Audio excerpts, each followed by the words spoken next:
इचलकरंजी महानगरपालिका 2026 उमेदवार कट्टा चर्चा तर होणारच।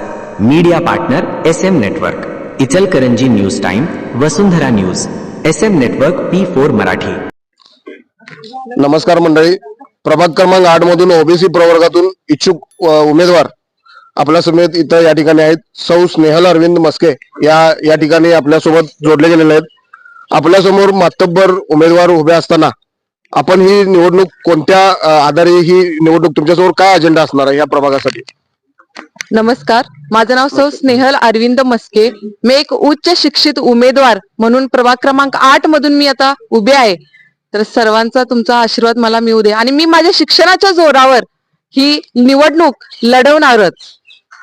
16,000 प्रभागाचा मतदारसंघ असताना आपण घर टू घर ही आपली ओळख आणि आपल्या कामाचा विकास आपण कशा पद्धतीने पोहोचवणार?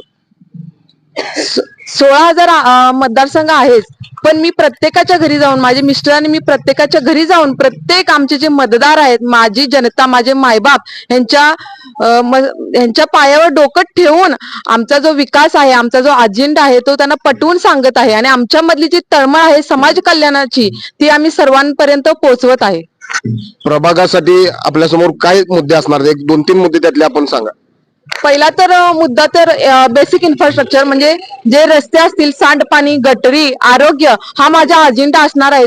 पण त्याचबरोबर शिक्षण हे सर्वात मोठी गोष्ट आहे। शिक्षण हे एक वाघिणीचं दूध आहे आणि शिक्षण ह्या जोरावर मी पूर्ण विकास करणार आहे। आपल्या भागातले कमीत कमी एक वर्षभरात 4 तरी विद्यार्थी असतील किंवा जी मुले असतील ते अधिकारी घडायला पाहिजेत, हा माझा एक हेतू आहे। आणि राजकारण मला मुळीच कळत नाही, पण समाजकारणाचं बाळकडू हे मी लहानपणापासूनच घेत आले आहे। आपल्यासोबत या ठिकाणी काही महिला आहेत, आपण त्यांना विचारूयात की ह्या ठिकाणी नवीन उमेदवार, नवीन चेहरा, आपण कशा पद्धतीने त्यांना आपण सपोर्ट कराल?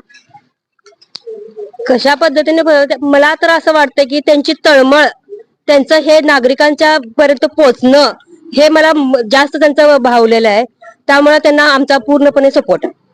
यांच्या समोर मातब्बर उमेदवार उभे असताना आपण सर्व महिलांनी किंवा आपण भागातल्या नागरिकांनी एकत्र झाला तर नक्की ही उमेदवारी यांना म्हणजे नगरसेवक म्हणून तुम्ही पाठवू शकाल, नवीन चेहरा म्हणून तुम्ही स्वीकाराल का?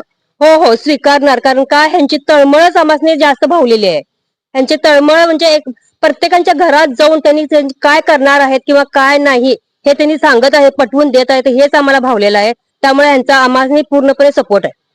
या ठिकाणी त्यांचे पती देखील याच ठिकाणी आपल्या समेत जोडले गेले आहेत, त्यांना आपण विचारूयात की आपल्या समोर ही काय विविध प्रश्न असणार आहेत? नमस्कार, मी अरविंद सुकुमार मस्के।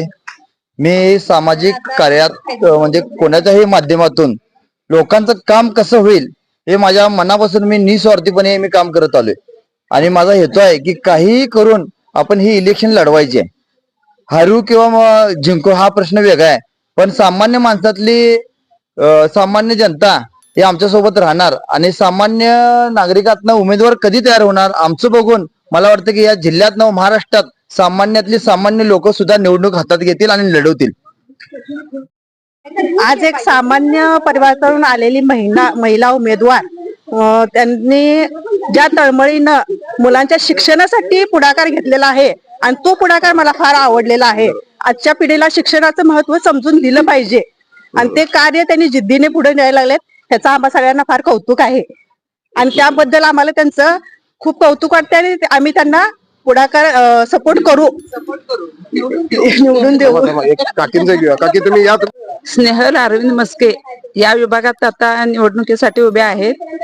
त्यांचं बरेच म्हणजे काहीतरी त्यांची इच्छा आहे की आपल्या प्रभागासाठी करण्यासाठी किंवा मुलांच्या शिक्षणासाठी सुद्धा धडपड आहे त्यांची। समाज कार्यासाठी बरीच त्यांची इच्छा आहे। तेव्हा येथील सर्व महिला भगिनी मिळून कधी त्यांना आम्ही सपोर्ट करून त्यांना निवडून आणू। सामान्य नागरिकाला ही जनता नक्कीच मनामध्ये धरली तर ती 100% ती यशस्वी करून दाखवते असं त्यांचं म्हणणं आहे। येणाऱ्या भविष्यकाळात येथील नागरिक याचा नक्की विचार करतील आणि अशी एक चंग या ठिकाणी यांनी बांधलेली आहे। त्या निमित्तानं मी त्यांच्या पुढील वाटचालीसाठी शुभेच्छा देतो। धन्यवाद। आभारी।